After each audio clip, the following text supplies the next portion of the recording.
What up? I got Naskin here with me. This ain't a diss song, but yeah, you know what it is. I'm a cheesehead, y'all niggas cheese whiz. Pittsburgh Steelers, that's nothing. That Super Bowl ring, that's nothing. Pull up in your town when you see me, you know everything. Green and yellow, green and yellow, green and yellow, green and yellow. I put it down, representing for my team. I'm in green and yellow. I don't even know where to begin. I'll tell you what, that was just a tough four-quarter battle against a North opponent that we knew they were going to be a tough challenge, and things didn't go our way obviously early, but I think it speaks a lot to the character that we have in that locker room for our guys sticking together. We talk about never blinking, and they fought, and I was so proud of the effort.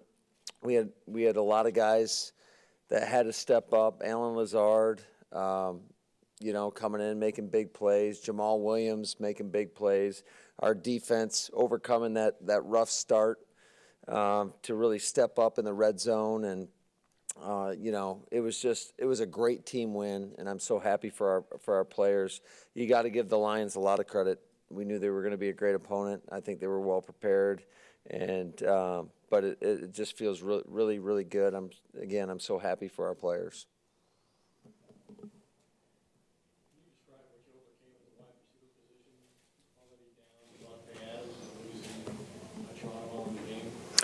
No, that's tough. I mean, you can't replace a number one receiver like Devontae, and then you lose a guy like Gmo, who's been just pretty consistent, throughout his whole career. And and then how about Marquez Valdez-Scantling, coming back from what looked like it was going to be a pretty serious injury, and his ability to battle and makes a huge catch in that second half, big explosive that led to points.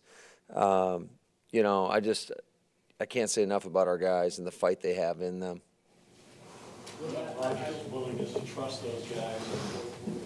Yeah, no, Aaron was spectacular. I thought he was great all night long. You never want to take that for granted, but it's pretty remarkable what he's able to do out on that field and really give the guys confidence that we're going to get the job done. But in that fourth quarter, he was certainly calling for Allen. Those two guys made it come to life, so I was really happy for both of them. Did you think Detroit might try to let you score? Did you instruct Williams to slide for that? Yeah, so we thought about taking the knee. I just wanted to run it one time and see what happened. We told them we have a name for that, a Rolex situation, meaning we want the clock to keep running and we're not scoring. So it was great communication in the huddle, again, led by Aaron, letting the guys know, like, hey, get down, don't score. And then we were able to take the knees, and Mason came through at the end. So you did that through the headset to tell him? Yeah, but I'll tell you what, I don't think I would have to tell him. I think he's so on top of everything out there in the game, and that's the value of having a guy like that has that just veteran leadership, and there's not much he hasn't seen in these games. So, but that is something we communicated. What type of mindset does it take from a play caller and a quarterback to keep bouncing back and the bounces go against you? Like the interception where Detroit gets another score out of it, things like that, to just keep coming back. Yeah, I think you just got to stay resilient, and that's something we certainly talk about. But it's another thing. It's really cool when you see that stuff come to life, the stuff that you preach each and every day. But again, I keep going back to it, but it's those guys in that locker room, for them to stay the course, to continue to fight, to battle together, to believe in one another. It's special to have that group of guys, on this football team. People look at your defense and the takeaways and the pressures, playing with a lead that's easier. How do you think they perform playing from a hole today and still pressure?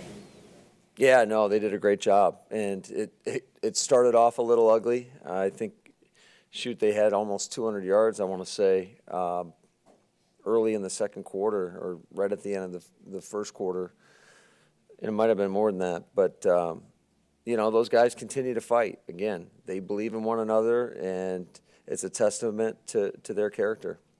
What did you maybe learn from your team though tonight, because you had played from ahead because you gotten off to so many good starts to start the year, and today I don't think you led until Mason made the field goal, right?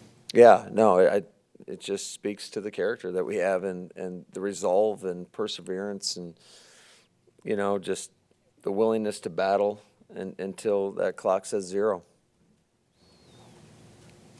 Matt, nobody in this league wins a lot of games when they lose 3-0 in turnovers. I mean, obviously was a lot to work on. Aside from those things, just talk about how the defense just limiting their opportunities, limiting their points, kind of kept.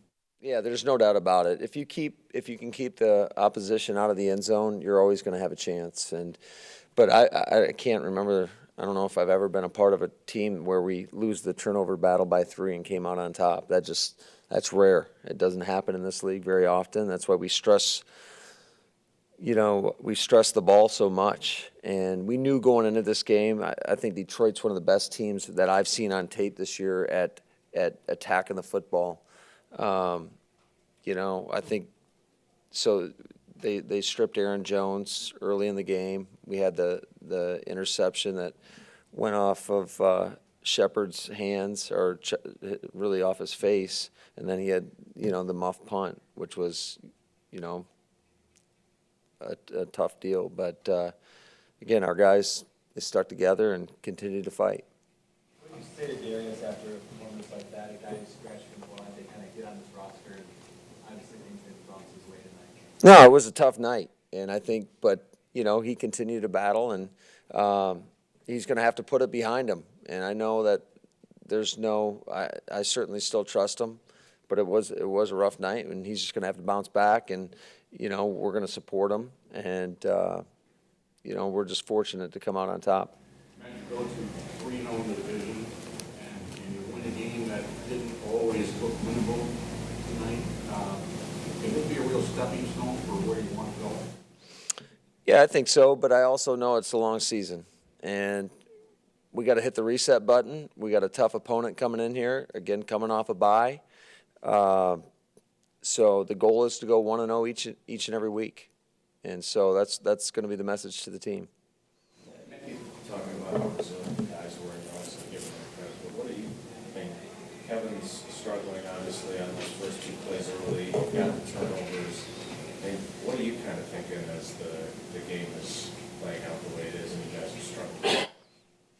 You know, I don't know how much time I have to think about that, to be honest with you, because especially, you know, trying to call the plays and trying to put together the best plan possible for our guys to go out there and have success. It's just, you know, you just got to keep battling, man. And I know that's my mindset the entire game, and that's our players' mindset as well.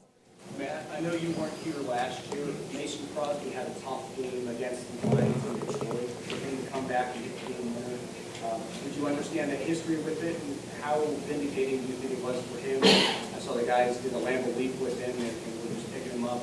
Were you aware of last year, and how much do you think tonight meant? Yeah, I was well aware of what happened in Detroit last year, and you know, hey, Mason's a pro, and sometimes you might have a game like that, but you know, he certainly came through for us tonight. He did a heck of a job, and I'm really proud of him, and I know it was a special moment for him.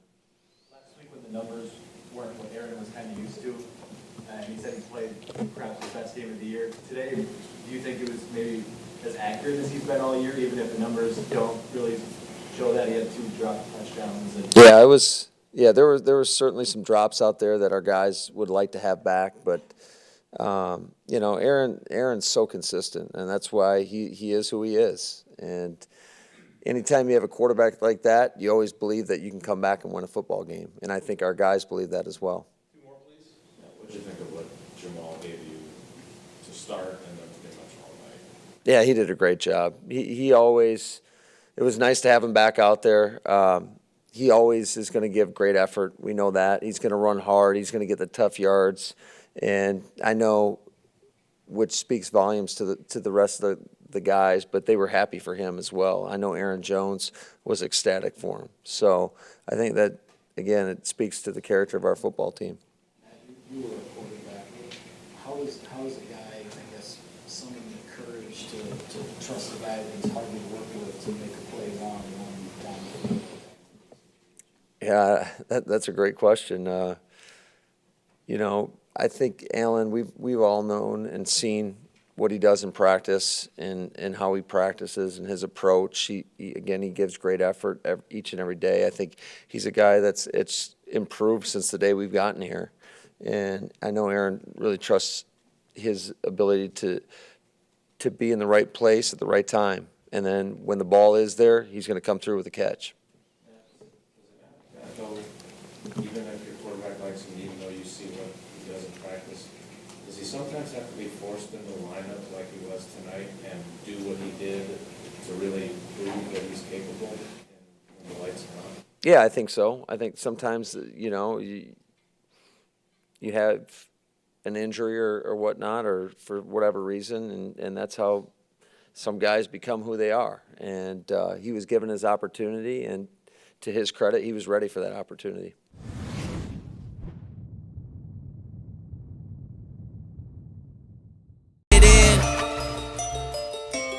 Oh yeah. Young Moolah, baby.